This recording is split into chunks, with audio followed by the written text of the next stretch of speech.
Suara saya terdengar jelas, Mas Hendra?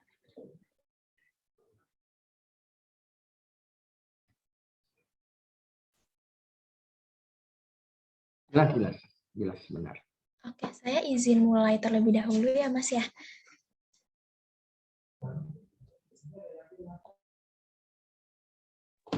Iya, silakan Ibu Veta. Oke, selamat sore. Assalamualaikum warahmatullahi wabarakatuh. Mas Hendra, Bapak Ibu, dan juga rekan-rekan peserta Awesome Volume ketiga pada sore hari ini. Saya ucapkan selamat datang di Awesome Volume ketiga. Jadi Awesome ini merupakan akronim dari AEI Webinar About Stock Market, dan pada sore hari ini kita hadir dengan tema Investing in Coal Stock Opportunities and Risk yang akan disampaikan oleh Mas Hendra Wardana, CTA CSA CIB yang merupakan founder dari Republik Investor.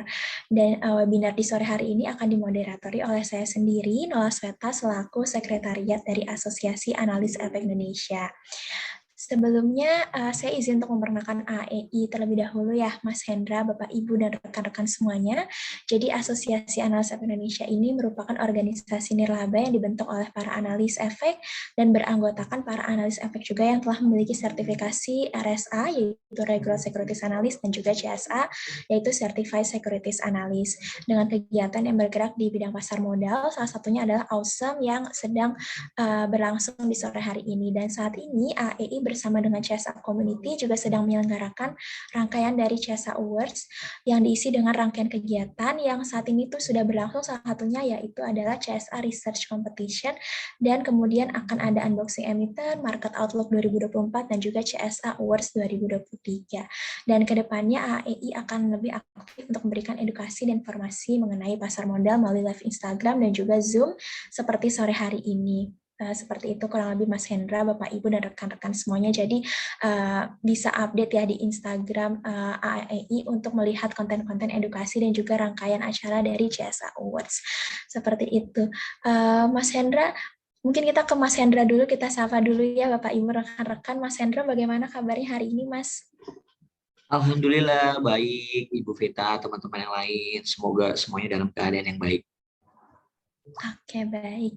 Sebelum kita masuk ke sesi pemaparan materi, saya ingin memberitahukan beberapa hal yang harus diperhatikan ya, Mas Hendra, Bapak Ibu, dan rekan-rekan semua. Yang pertama, Bapak Ibu dan rekan-rekan semua dihimbau untuk menyalakan kamera dan menggunakan virtual background yang sudah disediakan, kemudian mengikuti acara hingga akhir, dan kemudian nanti mengisi link feedback untuk mendapatkan e-sertifikat, materi, dan juga 25 SKP untuk anggota AEI.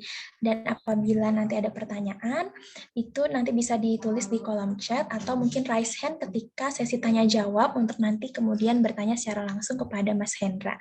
Seperti itu. Mungkin untuk mempersingkat waktu, langsung kita beranjak ke sesi penyampaian materi aja ya oleh Mas Hendra. Kepada Mas Hendra, waktu dan tempatnya saya persilahkan. Terima kasih Ibu Veta, teman-teman yang lain. Selamat sore semuanya. Semoga semuanya dalam keadaan yang baik.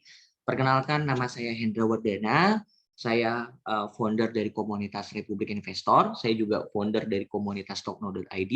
Dan saat ini saya bekerja di salah satu perusahaan sekuritas sebagai branch manager. Dan kali ini saya akan coba sharing ke teman-teman. Mungkin boleh saya diizinkan untuk share screen-nya, Ibu Veta? Sudah bisa, Oke. Mas Hendra, boleh dicoba. Oke, udah bisa ya. Oke, ini aku coba buat PDF-nya nih ke teman-teman. Jadi kalau misalnya nanti teman-teman mau minta, silakan. Tapi nanti coba kita diskusi lebih dalam selain bukan hanya di PDF ini aja, gitu ya.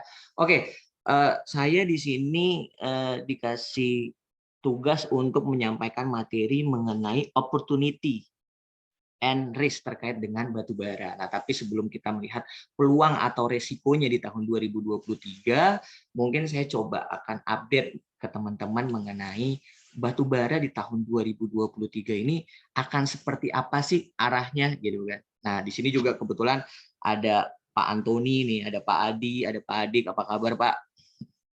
Semoga baik ya, Pak ya.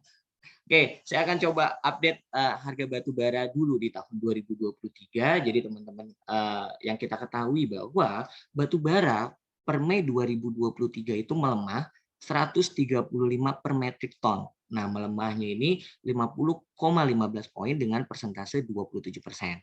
Kenapa sih batu bara melemah dari Mei 2023? Yaitu disebabkan karena melemahnya permintaan batu bara, terus melemahnya harga gas, terus perkiraan cuaca di Eropa yang lebih hangat, dan harga listrik Eropa yang terus turun karena permintaan yang semakin melandai menjelang berakhirnya musim dingin. Cuaca pada pekan-pekan mendatang akan lebih hangat, meskipun harga batu bara melemah sampai dengan Mei 2023, tapi permintaan akan batu bara diprediksi masih akan stabil. Nah, terus kita akan lihat nih, kira-kira proyeksi dari Bank Dunia terhadap harga batu bara di tahun 2024 itu seperti apa sih? Oke, Market Outlook edisi April 2023, Bank Dunia memproyeksikan harga batu bara akan turun sampai 2024. Dunia memprediksi mulai 2023 permintaan batu bara global melemah karena dipengaruhi kebijakan harga karbon serta melandainya harga gas bumi di sejumlah negara konsumen besar, terutama Amerika Serikat dan Eropa. Bank Dunia juga menyebut harga batu bara bisa kian merosot jika perlambatan ekonomi global lebih buruk dari perkiraan. Apalagi jika Tiongkok selaku konsumen terbesar mengurangi permintaannya. Jadi yang kita ketahui nih teman-teman, bahwa dari saat 2020 sampai 2022 itu kenapa permintaan batu bara tinggi? Karena kita sama-sama tahu bahwa di Eropa itu terjadi perang Rusia dengan Ukraina, sehingga di sana otomatis yang notabene Rusia sebagai pemasok batu bara, sebagai pemasok gas di sana. Nah, dia diembargo sama Eropa, sehingga Rusia nggak pengen tuh kasih batu bara dan gasnya, sehingga yang energi batu bara, sehingga energi listriknya yang tadinya Jerman pakai gas, Inggris pakai gas, terus akhirnya dia membuka lagi batu bara, pembangkit listriknya menggunakan batu bara lagi, sehingga demand dari Jerman dan Inggris gede lagi. Nah, ketika misalnya gede atau tinggi, otomatis harga batu bara acuannya pun juga ikut mengalami penguatan. Nah, ini teman-teman bisa kita lihat harga acuan batu bara ya dari tahun 2021 sampai 2022, teman-teman bisa lihat ini mengalami penguatan sangat signifikan. Jadi harga batu bara dari level 150 per metrik ton mengalami penguatan sampai 188%. Penguatan ini berlanjut sampai Desember 2022 sampai ke level tertingginya di 389 per metrik ton. Jadi penguatannya itu sampai 258%. Jadi kalau misalnya teman-teman bayangin pada saat 2020 tuh teman-teman mungkin beli bottomnya PTBA itu di harga 1.385. Terus tertingginya di 2022 sehingga batu bara acuannya naik, PTBA-nya juga mengalami high price-nya di level 4.630. Begitupun Adro, low-nya di 2020 itu 610, tertingginya 4.250. ITMG low-nya 5650, naiknya sampai 45.000. Begitupun juga Indika 364 naik sampai 3.420. Nah, kebetulan ada Pak Adik nih. Pak Adik juga beli dari bottom banget dan mungkin udah take profit juga tuh saat high price-nya atau all time high. Oke, terus lantas sentimen komoditas batu bara seperti apa nih kira-kira dari segi global dan dari segi domestik? Karena yang kita ketahui bahwa harga acuan komoditas apapun itu pasti berpengaruh terhadap sentimen global dan domestik, atau enggak kebijakan-kebijakan, atau misalnya keadaan geopolitiknya seperti apa. Nah, kita akan coba update juga terkait dengan dari segi global dan dari segi domestiknya terhadap harga batu baranya itu seperti apa. Oke, impor batu bara Cina melonjak 71% pada awal 2023. Jadi kalau misalnya teman-teman update, memang di awal tahun 2023 itu melonjak tuh permintaan dari Cina itu sebesar 71%. Karena yang kita sama-sama ketahui bahwa Cina adalah pemasok batu bara terbesar pertama di dunia. Jadi bisa dibilang ya kita lihat benchmark-nya ekonomi Cina juga gitu loh. Kita ngeliat ekonomi Cina juga ternyata Cina masih impor batu bara gitu kan. Cina masih impor batu bara, tapi kita akan lihat nanti menjelang semester 2 apakah permintaan batu bara di Cina itu masih akan sekuat di awal perdagangan atau tidak. Oke, terus Cina cabut larangan impor batu bara Australia. Ini saya bacain aja. Terus ada juga terkait janji India untuk menghentikan pembangkit listrik tenaga batu bara. Nah, ini bad news-nya nih, teman-teman. Jadi, rencana India untuk menghentikan pembangunan listrik tenaga batu bara. Namun, jika diberlakukan pembatasan kapasitas batu bara, dapat menimbulkan tantangan serius bagi beberapa negara bagian utama India yang merupakan kontributor ekonomi nasional dan tetap sangat bergantung pada batu bara untuk pembangkit listrik. Jadi di India itu kalau misalnya teman-teman boleh cek datanya, teman-teman cek datanya bahwa pembangkit listrik di India itu hampir 80-90% itu menggunakan batu bara.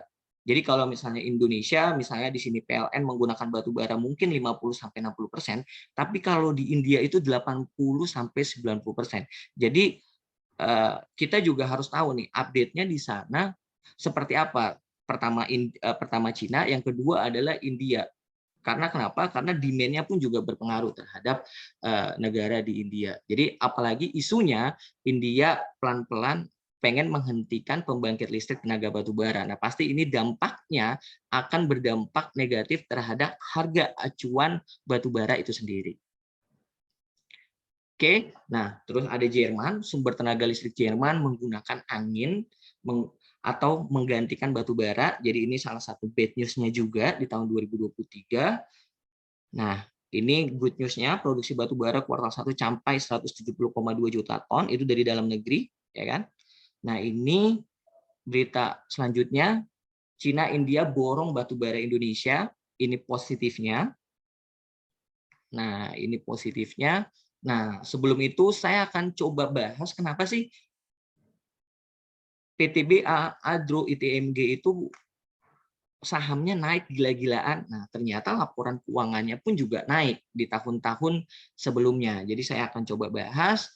Nah, ini teman-teman bisa lihat perbandingan pendapatan ya. Seiring dengan batu bara naik dari tahun 2020 sampai 2022, itu nah ini teman-teman bisa lihat pendapatan PTBA ini di kuartal keempat ya, di kuartal keempat 2022 seiring harga acuan batu bara sudah mulai turun. Nah, pendapatan PTBA pun juga turun sebesar 86%. Tadinya di tahun 2021 dia dapat 11,5 T, tapi di kuartal keempat 2022 itu mendapat 9,9 T.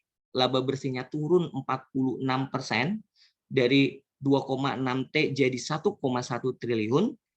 Terus IPS dari PTBA di tahun 2022 itu juga mengalami penurunan sebesar 45% dari sebelumnya 222 ke 100 per saham. Nah, ini untuk Indika Energi, labanya di kuartal 2022 dia turun 69% dari 19,8 triliun menjadi 13,5 triliun. Terus Indika Energi laba kuartal keempat 2022 dia turun dari 2T menjadi 1T. Terus EPS-nya juga turun untuk Indika dari 365 jadi 169. Nah, terus pendapatan ITMG juga turun. Teman-teman bisa lihat dari 16T menjadi 10,2T. Terus laba bersihnya juga turun dari 5T menjadi 2,7T. Terus teman-teman bisa lihat EPS dari ITMG di kuartal keempat 2022 juga turun dari 4.500 ke 2.400, jadi lumayan turunnya. Jadi bisa dibilang penurunannya lumayan. Terus ada Adro juga pendapatannya juga turun, teman-teman bisa lihat. Ini dari 36T ke 27T, terus laba bersihnya dari 11T ke 7,8T, terus EPS-nya turun dari 222 per lembar saham menjadi 100 per lembar saham. Jadi itu kenapa harga batu bara proyeksinya di tahun 2023 kemungkinan juga akan turun karena per kuartalnya pun juga sudah mulai dari pendapatannya, dari laba bersihnya, dari earning per share-nya pun juga sudah mulai turun secara pelan-pelan. Nah, oke, ini aku skip aja. Jadi teman-teman nanti bisa baca aja apa yang saya hasilkan. Nanti mungkin aku bisa langsung ke konsensus dari teman-teman analis, ke konsensus dari teman-teman analis itu prediksi dari batu baranya. Terus juga aku juga bisa ngasih chartnya untuk trennya seperti apa. Tapi kesimpulannya untuk di PDF kali ini atau di PowerPoint kali ini, aku melihat harga batu bara 2020 hingga 2022 itu mengalami peningkatan yang signifikan. Jadi persentasenya itu kalau dari tahun 2020 sampai 2022 itu mengalami signifikan itu sebesar 485%, membuat emiten sektor batubara ikut melambung tinggi, melihat laba bersih, PTBA melambung sampai 53,1%, terus melihat INDI juga labanya naik sampai 554%, ITMG naik sampai 3.555%, laba Agro juga melambung hingga 2.003%, akan tetapi pada kuartal 1 2023 harga emiten batu bara hancur, melemah sampai 50% dikarenakan turunnya harga batu bara yang tadi saya sebutkan katalis-katalisnya. Sehingga dampaknya apa? Dampaknya pasti akan berpengaruh terhadap laba bersih. Jadi kuartal 1 2023 laba bersih PTBA menurun sampai 46%, laba INDI menurun sampai 49%, dan laba ITMG menurun sampai 54%, serta Agro menurun sampai 71%. Jadi sebagai investor harusnya kita bersikap realistis dengan perkembangan harga batubara. Dan kalau misalnya teman-teman bisa lihat sendiri chartnya, mungkin aku boleh coba izin share lagi sebentar.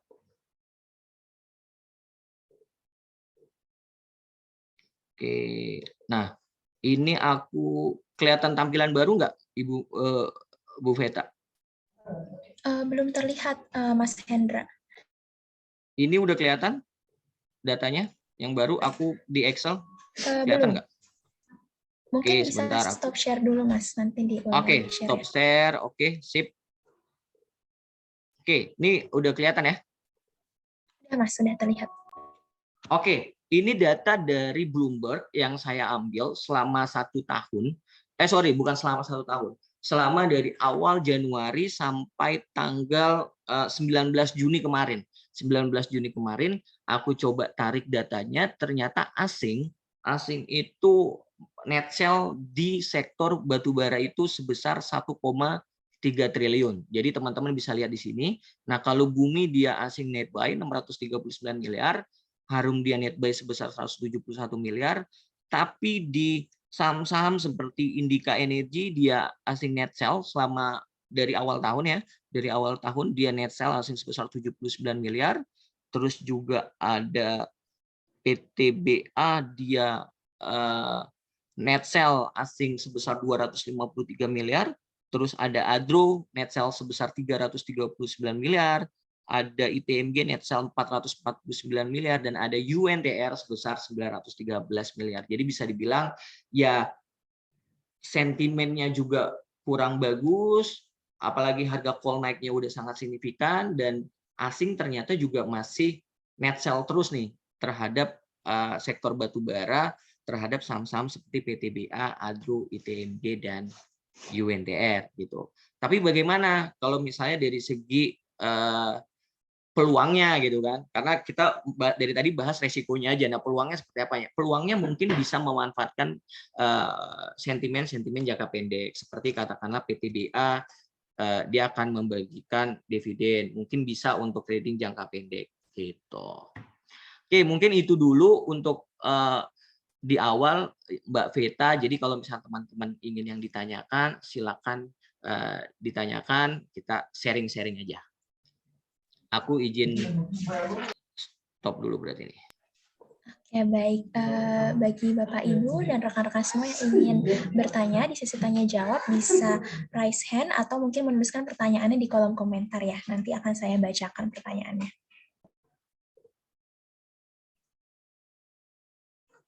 Di HP nggak ada suaranya katanya. Tapi udah aman belum? Nggak ada pertanyaan nih.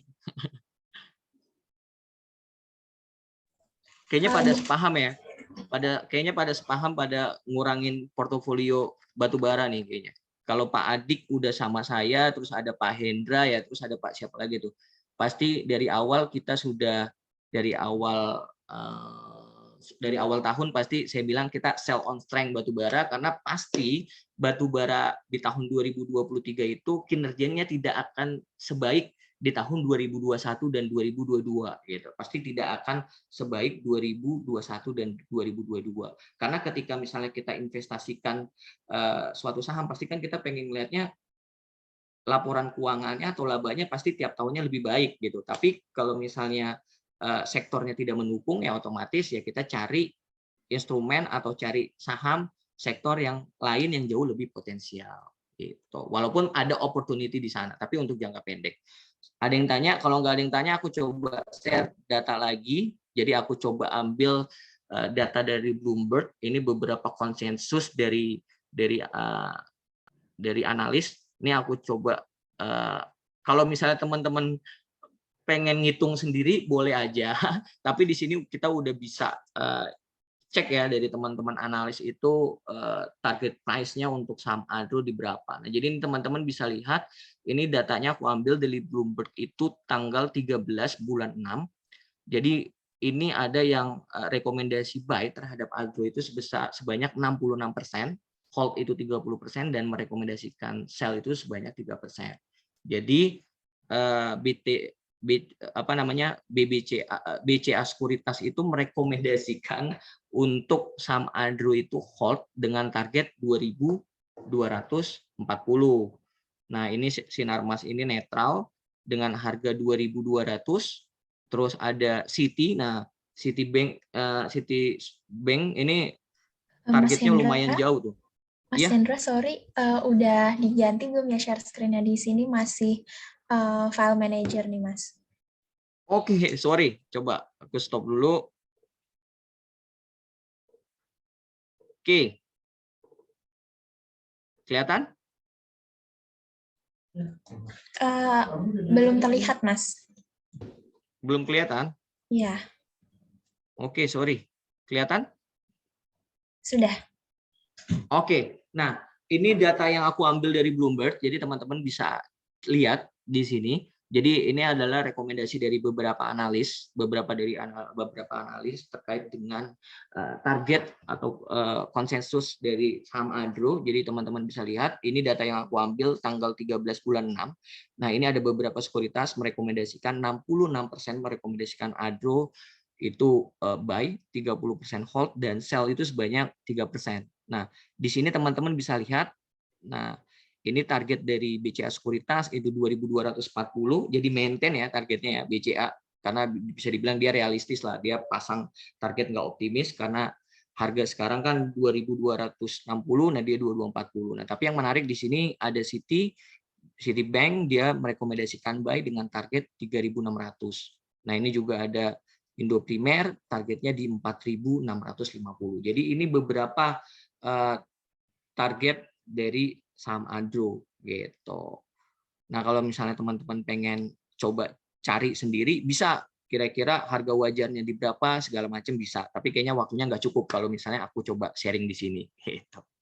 Oke, silakan teman-teman kalau ada yang pengen didiskusikan, silakan.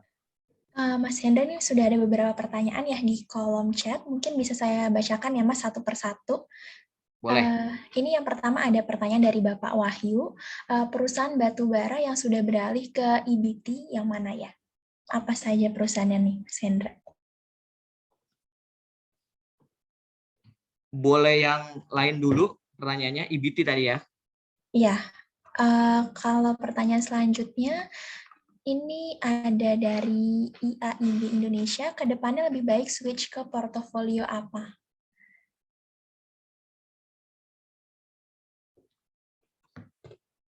Oke, kalau misalnya dibilang switchingnya kemana, karena bisa dibilang kalau kita ngelihat IHSG saat ini juga bisa dibilang lesu ya, bisa dibilang lesu transaksinya karena biasanya transaksinya di atas 10 triliun, 12 triliun, 15 triliun, 14 triliun, tapi beberapa hari ini transaksinya 7, 8T, 9T gitu kan. Kalau ditanya sektor apa yang bisa lihat ya sebenarnya lebih ke arah untuk sentimen-sentimen jangka pendek terkait aksi korporasi sih. Kayak misalnya tadi ACES pengen membagikan dividen, mungkin bisa dilirik gitu loh untuk saham ACES. Tapi kalau misalnya untuk sektornya sendiri, aku tuh belum menjagokan sektor gitu ya, karena dari segi properti juga bisa dibilang masih lesu, masih wait and see, apakah tingkat suku bunga masih 4,75 atau berani menurunkan tingkat suku bunganya gitu loh, seiring juga The Fed belum menurunkan tingkat suku bunganya. Jadi kalau misalnya sektor itu sendiri sih masih belum, tapi kita coba ke saham-saham kayak misalnya saham-saham retail mungkin bisa dilihat seperti ACES atau misalnya ERA, teman-teman juga bisa dilihat. Consumer juga bisa dilirik seperti Indofood atau Unilever, atau kalau aku lihat perusahaan Tugu Insurance juga secara data juga masih bagus dan menarik buat teman-teman untuk teman-teman koleksi, dijadikan portofolio investasi teman-teman. Oke, Mas Hendra, semoga menjawab ya tadi. Mas Hendra, apakah suara saya terdengar? Terdengar, tapi memang ini ya agak. Oke, tadi soalnya Mas Hendra nggak kelihatan layar di saya. Oke, selanjutnya ini ada pertanyaan nih Mas yang dikirim melalui direct message ke Zoom saya. Ini pertanyaannya, saya punya PTBA average 3.800. Menurut Bapak bisa ambil dividen atau jual kumdet? Terima kasih. 3.800.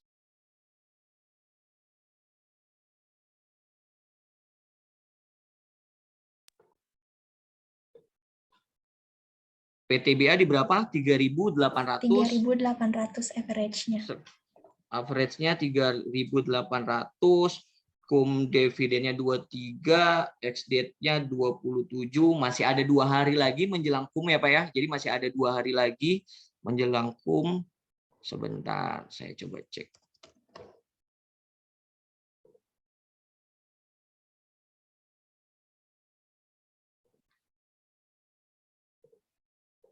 Oke, masih ada 2 hari lagi Pak. Dengan harga sekarang PTBA 3850, Bapak punya 3.800, berarti Bapak masih profit 50 poin. Biasanya menjelang kum itu naik, kalau saya melihat kondisinya lebih baik untuk di sell aja pada saat kumnya, jadi nggak usah berharap Bapak dapat dividend yield, walaupun dividend yield PTBA itu kalau misalnya dihitung dengan harga terakhir pada saat kemarin itu kurang lebih yieldnya itu 30% ya Pak ya, tapi kita harus sama-sama pahami bahwa auto reject bawah kali ini adalah 15%. Jadi takutnya nanti pada saat ex-date di tanggal 26 takutnya dia langsung 15%, dan pada saat nanti tanggal berikutnya ARB lagi, jadi sebenarnya takutnya itu jadi dividend trap buat Bapak gitu loh. Karena sebenarnya saham PTBA itu dari low-nya atau ketika misalnya menjelang RUPS itu kan dia sebenarnya udah mengalami penguatan lumayan tinggi ya Pak ya, mengalami penguatan lumayan tinggi dari level 2.840 sampai kemarin itu ke level high-nya itu 4.060. Nah, kalau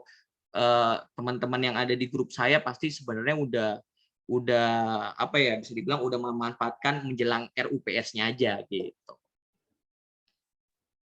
Oke, semoga menjawab ya pertanyaan tadi dari pertanyaannya Bapak Kiston. Oke, selanjutnya kita ada pertanyaan dari Bapak Madan di sini. Bagaimana faktor-faktor geopolitik dan ekonomi global mempengaruhi prospek industri batubara di masa depan, termasuk hubungan perdagangan antar negara dan kebijakan energi yang berbeda?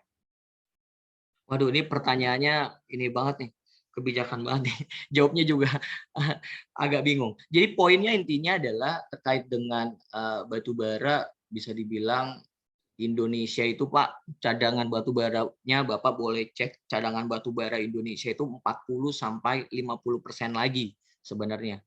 Sorry, 40 sampai 50 tahun ke depan gitu loh. Jadi sebenarnya cadangan Indonesia itu masih banyak banget. Nah, geopolitik itu benar banget yang tadi saya sampaikan. Jadi harga batu bara itu tak terlepas dari geopolitik. Nah, kenapa sekarang harga batu baranya kok udah mulai turun gitu loh? Ya karena Bapak sama-sama kita lihat di televisi aja misalnya udah nggak rame tuh terkait dengan invasi Rusia dan Ukraina gitu loh. Kalau dulu pada saat batu bara dia naik dari level 100 ke 200 ke 300 ke 387 bahkan 400 ya karena rame itu terkait dengan invasi Rusia dan Ukraina gitu kan. Terkait dengan invasi Rusia dan Ukraina sehingga membuat harga batu bara naik gitu loh karena yang notabene tadinya tidak memakai pembangkit listrik batu bara sehingga di Eropa dibuka lagi sehingga harga batu bara demand-nya tinggi lagi. Nah, sekarang kalau Bapak perhatikan harga gas dunia itu pelan-pelan udah mulai turun. Nah, ketika harga gas dunia udah mulai turun ya otomatis mereka pakai gas gitu loh. Balik lagi ke green energy gitu loh, pelan-pelan menghilangkan si batu bara. Tapi saya masih percaya karena Cina juga kalau misalnya Bapak update walaupun Cina sebagai konsumen atau pengguna batu bara terbesar, tapi Cina itu juga sebenarnya punya cadangan batu bara terbesar. Nah, sebenarnya nanti kita akan lihat perkembangan geopolitiknya ke depan seperti apa. Tapi kalau misalnya saya bilang di 2023 ini belum untuk batu bara, tapi mungkin nanti seiring nanti 2025 atau 2026 seiring geopolitik yang lain dan gantinya pemimpin-pemimpin dunia mungkin aja gitu loh akan berubah atau harga kol akan kembali naik lagi. Dan tadi sembari menjawab terkait dengan EBT banyak juga kayak Adro, kayak Indika, terus ITMG itu kan udah switching ke bisnis yang lain lah pelan-pelan gitu kan. Adro punya pembangkit listrik dengan yang lain, terus Indika juga kalau misalnya teman-teman udah ngelihat motor listrik Alfa, dia udah mulai pelan-pelan ke masuk bisnis motor listrik gitu. Jadi sebenarnya diversifikasi untuk sektor yang lain sih udah mulai pelan-pelan dilakukan. Tapi saya masih sangat percaya batu bara sebenarnya masih prospek, tapi memang belum di tahun 2023 karena memang kenaikannya sudah sangat signifikan dari tahun 2020, 21 ke 22. Mungkin kalau misalnya memang analis masih banyak yang optimis terhadap batu bara, ya sah-sah aja karena namanya analis itu kan ya adu data aja, mana yang datanya paling banyak, terus dilihat pada akhirnya gitu loh, mana yang benar gitu kan. Kalau saya pada saat market outlook Desember saya udah bilang gitu loh, saya udah prediksi bahwa batu bara kemungkinan akan koreksi 2023 karena seiring kenaikannya yang sudah sangat signifikan. Mungkin itu jawabannya. Oke, semoga menjawab ya Mas Madan tadi. Kemudian ini ada pertanyaan lagi nih Mas Hendra. Sore Mas Hendra, mau nanya nih, abis PTBA bagi dividen bisa buyback di bottom harga 2.500 sampai 2.750, apa sudah cukup aman untuk swing investasi ya? Mohon advice-nya, terima kasih. Oke, aku boleh share screen nggak biar bisa share screen chartnya nih? Boleh silakan Mas Oke, Hendra. aku coba pakai. Oke, aku coba. Tadi apa? PTBA Mas Kelihatan nggak? Hendra. Kelihatan nggak aku buka Kelihatan chart? masih loading. Oke, masih loading ya. Sudah terlihat Mas. Oke, tadi PTBA ya pertanyaannya. Iya, PTBA Mas. Ini bukan promosi, saya tapi coba pakai stop bid. Oke, di sini PTBA ada gap up ya, ada gap up ketika misalnya dia diumumkan ya, dia diumumkan akan membagikan dividen, jadi respon positif para investor menganggap bahwa ya positif nih gitu loh, direspon positif. Tapi kalau saya prediksi nanti menjelang ex-date ini akan ketutup nih area dari gap-nya ini akan ketutup ke sini dan kemungkinan bahkan bisa sampai level kalau misalnya 30% dari 3850 ya mungkin bisa sampai sini supportnya nih. Di sini juga ada gap ternyata. Jadi kemungkinan bisa sampai sini. Nah, bisa sampai 3160, bisa sampai 3160 atau bahkan bisa sampai atau breakdown sampai level di 2800. Nah, tadi dia bilang level berapa tadi pertanyaannya, Pak ini? Buyback di bottom harga 2.500 sampai 2.750. Kemungkinan bisa kalau misalnya harga batu bara akan breakdown di level psikologisnya 100 ya. Karena teman-teman boleh cek sebenarnya cost atau biaya dari batu bara itu sendiri sebenarnya di kisaran 40 sampai 50 gitu loh. Jadi sebenarnya kalau misalnya harga batu bara 80, 90 atau 100 pun sebenarnya mereka masih profit. Tapi kan seberapa profitnya gitu loh ketika harga batu baranya di 80, 90 sama di 400 batu baranya itu kan pasti profitnya itu beda gitu. Oke, kita bisa next ke pertanyaan selanjutnya ya, Mas Hendra. Ini masih seputar PTBA ternyata. Apakah jika perusahaan membagikan dividen 100% itu pertanda baik atau buruk seperti yang dilakukan oleh PTBA? Sebenarnya kalau misalnya rata-rata beberapa 2 tahun terakhir ini kan kayak PTBA itu ya bisa dibilang kan salah satu BUMN lah, bisa dibilang ya untuk menambah APBN juga sebenarnya ke negara. Kalau dibilang bagus atau tidak ya sebenarnya bagus-bagus aja gitu loh. Toh dia juga masih ada cash flow-nya juga masih ada gitu. Jadi bisa dibilang ya bagus aja. Toh direspon positif juga sebenarnya sama investor. Yang penting adalah kelangsungan bisnisnya ke depan ini seperti apa, poinnya kan gitu pertanyaannya. Saya sih masih sangat optimis terhadap PTBA, apalagi kalau misalnya teman-teman lihat sebenarnya teman-teman boleh cek deh di laporan keuangan PTBA. Sebenarnya PTBA itu 60% kontribusinya untuk batu bara nasional, untuk kebutuhan nasional gitu loh. Tapi beda dengan Adro atau Indi, itu 80% dia ekspornya, tapi 20% baru untuk kebutuhan dalam negeri. Jadi sebenarnya ya PTBA memang bisa dibilang ya paling kuat sebenarnya gitu. Tapi memang ya paling pelan-pelan lah dia, pelan-pelan naiknya, pelan-pelan juga untuk turunnya gitu. Makanya kalau misalnya dibilang kenaikan yang sangat signifikan itu dari low-nya di tahun 2020 itu sebenarnya Indika dari 364 dia naik sampai 3.420. Begitupun Adro dari 610 low-nya naik sampai 4.250 gitu. Oke, semoga menjawab ya, Mas Madan tadi jawaban dari Mas Hendra. Kemudian selanjutnya ini ada pertanyaan dari Bapak Arifin. Seberapa besar pengaruh bandar untuk menaikkan atau menurunkan saham? Waduh, pertanyaannya di luar konteks, tapi nggak apa-apa, saya akan jawab. Jadi percaya atau nggak percaya, saya sangat percaya sebenarnya bahwa di market kita itu pasti ada penggeraknya. Atau dalam hal ini yang teman-teman biasa sebut itu adalah market maker atau bisa dibilang bandar gitu loh. Nah sebenarnya setiap saham itu pasti ada gitu loh market makernya. Cuma seberapa kuat si market maker ini menggerakkan harga sahamnya gitu kan. Contoh misalnya PTBA. Oke, PTBA itu market cap-nya itu 44 triliun gitu loh dan bid offer-nya itu tebel banget gitu loh. Bid offer-nya itu kurang lebih 30 ribu lot sampai 50 ribu lot. Jadi kalau misalnya market cap-nya 42 triliun, kalau kita pengen gerakin PTBA itu pasti kita minimal harus punya uang itu kurang lebih 100 triliun gitu loh, 2 kali lipat dari market cap-nya kan gitu. Jadi bisa dibilang bisa nggak, bisa aja, tapi pertanyaannya kita punya uang nggak 100 T gitu. Makanya kenapa saham-saham yang banyak digoreng itu adalah saham-saham yang murah gitu. Kenapa? Karena market cap-nya kecil dan harganya pun juga murah. Kenapa? Karena cukup kita punya katakanlah 100 miliar kita bisa ngegerakin mereka. Kenapa? Karena value transaksi dia rata-rata perharinya mungkin hanya 5 miliar dan market cap-nya misalnya hanya 5 triliun 5 miliar. Jadi kita bisa menguasai stok barang mereka gitu. Makanya kalau misalnya teman-teman cek juga kenapa pada saat rebalancing misalnya, pada saat rebalancing menjelang closing, pada saat GoTo teman-teman bisa lihat GoTo dari dia nggak naik, tapi dia bisa tiba-tiba langsung naik 35%.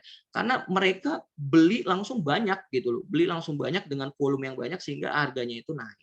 Begitupun juga ketika misalnya sellernya jauh lebih besar ya pasti harganya pun juga akan turun. Tapi kalau ditanya tadi pengaruhnya terhadap bandar dalam suatu saham ya pasti ada gitu. Tapi sekarang dengan IHSG yang bisa dibilang marketnya kecil, bandar pun juga sebenarnya pelan-pelan juga lagi cari saham apa yang enak buat di tradingin. Tapi kalau misalnya saya lihat IHSG masih cenderung sepi, ya mereka juga lebih ke arah wait and see, cari saham-saham yang likuiditasnya juga kecil yang enak untuk digoreng gitu. Kayak luar konteks ya. Tapi stabil 60 yang nonton. Oke, Mas Hendra, ini ada pertanyaan lagi untuk emiten bumi bisa buyback jika udah animo bagus di harga berapa untuk swing trade? Terima kasih. Oke, ini datanya nih. Ini coba aku ambil dari sini ya. Lihat nggak teman-teman? Ini aku coba ke ganti ya. Sudah Mas, sudah terlihat. Oke, ini teman-teman boleh lihat ini foreign transaction. Aku coba ambil dari sini karena aku nggak ada Bloomberg di laptop sini, jadi teman-teman bisa lihat. Ini aku lihat di sini. Nah nih, nah ini saham-saham yang dibeli sama asing nih dari awal tahun nih. BBRI, Goto, BBCA, ICBP, BBI, BBNI, Antam, NDKA, Astra, dan ada Bumi. Teman-teman bisa lihat Bumi itu. Tapi net buy sebanyak 663 miliar. Sama datanya kayak yang tadi saya coba share dari Bloomberg. Tadi pertanyaannya bisa beli di berapa gitu kan Bumi. Kalau saya sih nggak beli gitu loh. Kalau saya nggak beli untuk saat ini karena saya menghindari batu bara kecuali untuk jangka pendek ya, untuk minor aja. Nah, kalau misalnya dari segi teknikal di sini kan ada resisten nih, teman-teman bisa lihat di sini ada resisten di 117 dan dia sekarang harganya 117 pas banget dengan resistennya.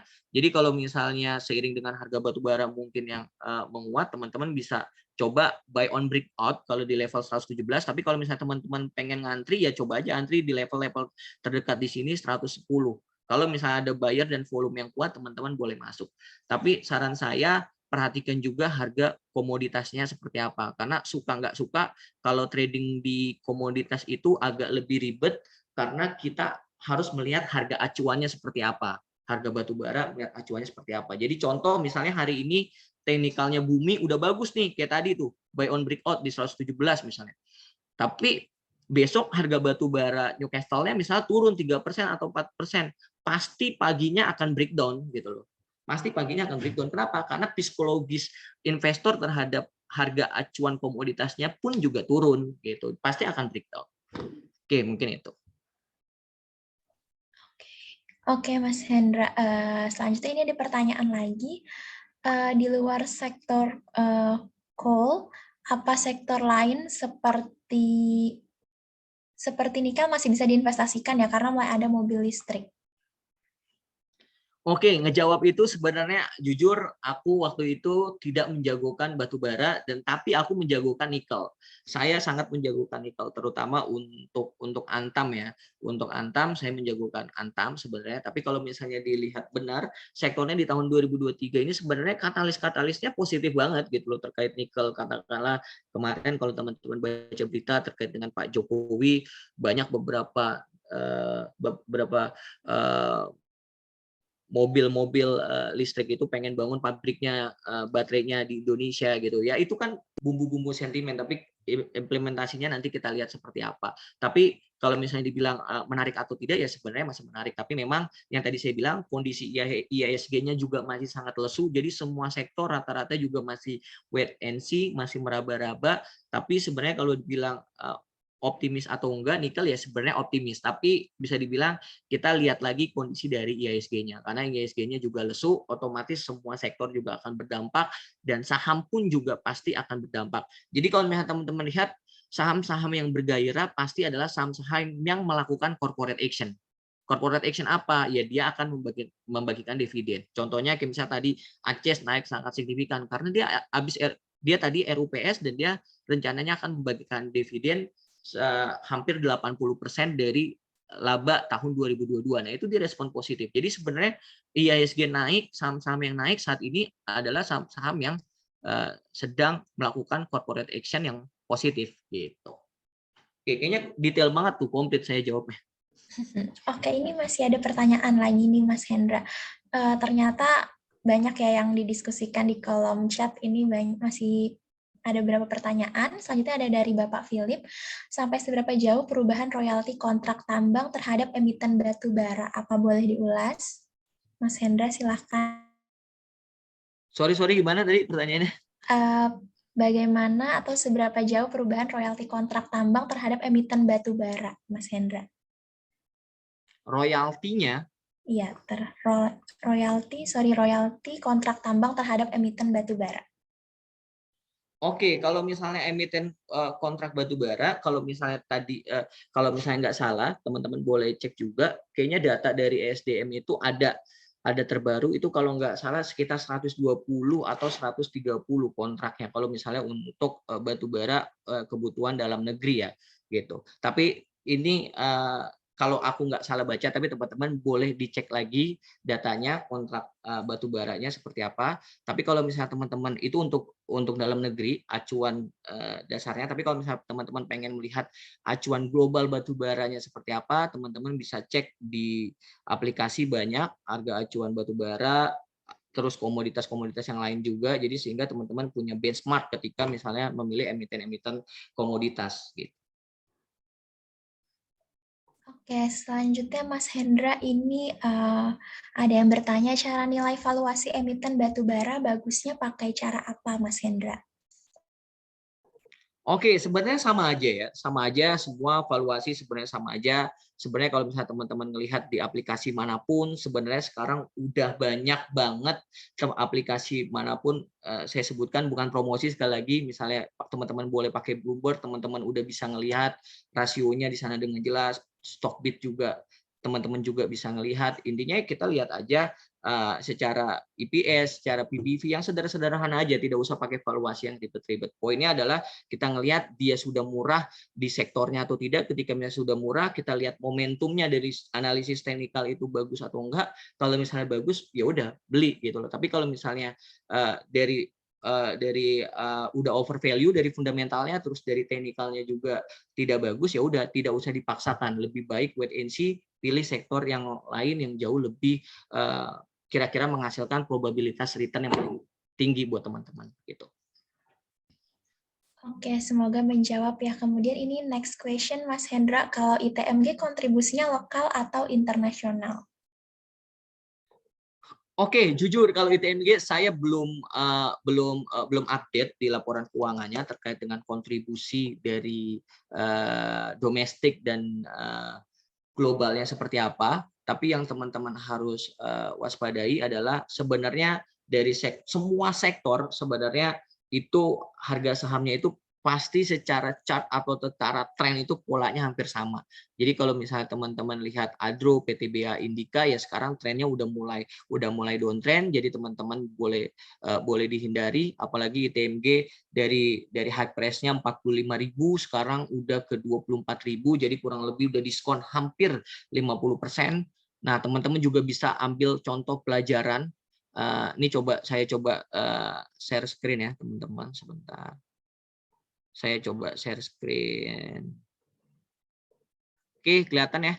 Kelihatan nggak? Sudah terlihat Mas Hendra.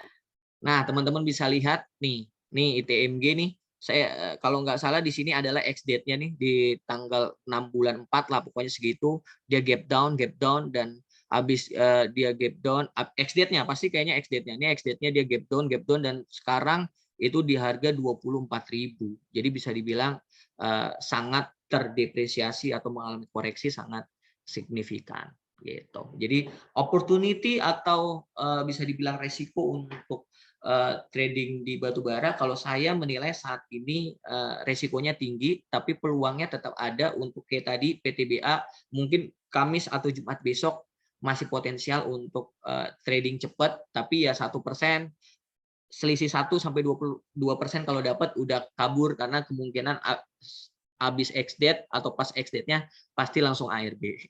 Bukan pasti ya, kalau pasti kayaknya ini banget gitu loh, dewa banget dalam arti ya memungkinkan probabilitasnya lebih besar ketika misalnya dia exit akan ARG gitu. Oke, kita ke next question ya Mas Hendra. Ini masih seputar PTBA. PTBA membagikan dividen sangat besar. Bagaimana pengaruh terhadap laporan keuangan dan arus kasnya? Silahkan Mas Hendra. So far seharusnya aman karena tadi aku cek sih dia cash flow-nya aman. Tadi yang aku bilang ketika misalnya dia tidak terlalu berdampak terhadap cash flow-nya ya seharusnya aman. Oke, mungkin ini pertanyaan terakhir ya, Mas Hendra, karena saya lihat sudah tidak ada pertanyaan lagi di kolom chat. Selamat sore, Mas Hendra. Mau tanya secara fundamental, Coldstock yang kinerjanya bagus untuk investasi jangka panjang, saham apa? Silakan, Mas Hendra.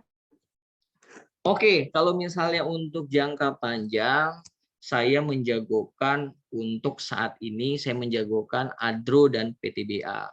Saya menjagokan Adro dan PTBA karena Adro, ya tapi yang tadi saya bilang ya, Adro dia kontribusinya dia ekspor 80%, berarti ketika misalnya ekspor 80%, berarti kita harus lihat perkembangan harga komoditas global seperti apa 80%. Nah, kalau misalnya PTBA, kenapa PTBA? Karena pasti kondisi apapun kayak PLN dan sebagainya itu pemasok dalam negerinya adalah 60% itu adalah PTBA. Jadi saya menjagokan PTBA dan Adro, tapi teman-teman boleh cek juga seperti Indika juga dia sudah diversifikasi bisnisnya ke motor listrik dan sebagainya. Nanti dilihat aja apakah dia diversifikasi bisnis ini malah mendapatkan pendapatan yang lainnya membantu atau justru malah menambah beban gitu. Nah, nanti teman-teman yang teman-teman boleh lihat-lihat lagi aja ketika misalnya saham batubara yang lainnya diversifikasi bisnis, apakah bisnis tersebut bagus atau tiba-tiba hilang gitu. Tapi kalau misalnya untuk jangka panjang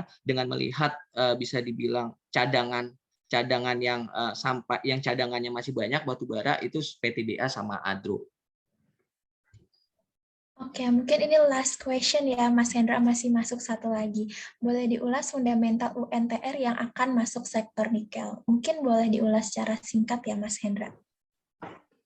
Oke, kalau misalnya semua kayaknya hampir mayoritas pelan-pelan diversifikasi sektor ya, kayak misalnya Antam juga masuk ke nikel dan sebagainya. Ya tadi yang saya bilang gitu loh, seberapa besar cost biaya dari UNTR ini masuk ke sektor nikel, dan ketika misal cost-nya itu besar, berpengaruh juga nggak kontribusi pendapatannya kepada UNTR. Karena ketika misalnya dia diversifikasi, belum semerta-merta langsung menghasilkan profit, itu yang harus dipahami gitu loh. Tapi mungkin bisa 5 sampai 10 tahun atau bahkan 15 sampai 20 tahun baru dampaknya kepada pendapatannya sehingga berpengaruh terhadap labanya yang mengalami penguatan gitu. Jadi kita harus lihat juga secara komprehensif, secara keseluruhan gitu terkait dengan fundamental dari UNTR ini. Tapi saya sangat meyakini semua sektor batubara pelan-pelan semua sudah mulai diversifikasi ke sektor bisnis yang menurut dari masing-masing mereka itu sektor yang menarik gitu. Cuma kita lihat aja nanti apakah sektornya ini benar-benar menghasilkan pendapatan atau malah akan menjadikan beban bagi perusahaan tersebut.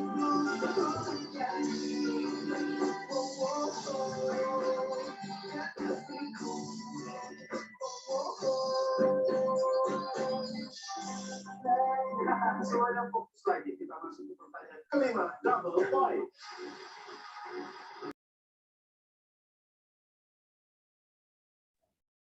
Oke, mungkin kita cukupkan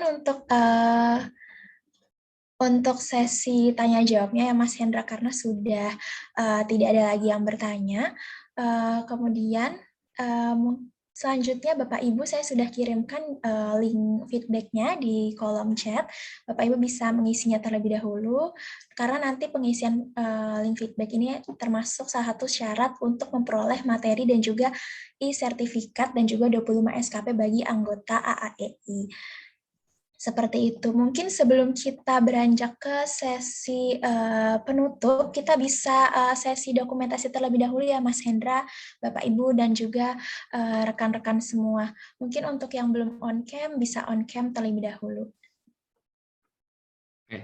Halo Pak Adik, Pak Dimas, Pak Rahman tuh banyak. Sehat Pak Adik? Kayaknya udah profit banyak nih Pak Adik. Alhamdulillah lumayan lah buat beli segenggam bebek. Iya.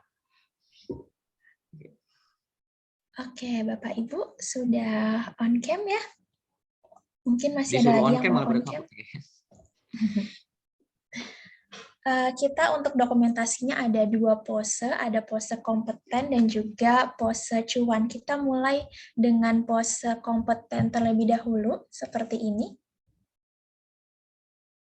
Iya, saya hitung ya. 3, 2, 1.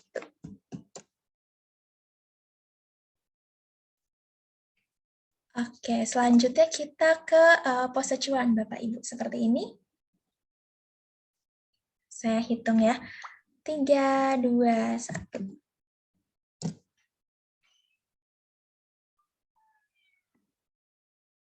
Oke. Oke, baik Bapak Ibu, tidak terasa ya kita sudah sampai di penghujung webinar di sore hari ini. Sebelumnya saya ingatkan kembali untuk Bapak Ibu yang belum mengisi link feedback bisa diisi terlebih dahulu karena link feedback ini termasuk salah satu syarat untuk peroleh e-sertifikat materi tadi yang disampaikan Mas Hendra dan juga 25 SKP bagi anggota AAEI. Sebelumnya saya ingin mengucapkan terima kasih kepada Mas Hendra dan juga Bapak Ibu dan rekan-rekan semua yang telah berpartisipasi pada webinar di sore hari ini. Semoga materi yang disampaikan Mas Hendra tentunya bisa bermanfaat dan juga memberikan insight kepada kita semua yang hadir di webinar di sore hari ini. Akhir kata, saya ucapkan terima kasih sekali lagi kepada Bapak Ibu, Mas Hendra dan rekan-rekan semuanya. Sampai bertemu di Awesome Volume berikutnya ya. Selamat sore Bapak Ibu, saya tutup. Wassalamualaikum warahmatullahi wabarakatuh. Terima kasih, Mbak Hendra. Waalaikumsalam.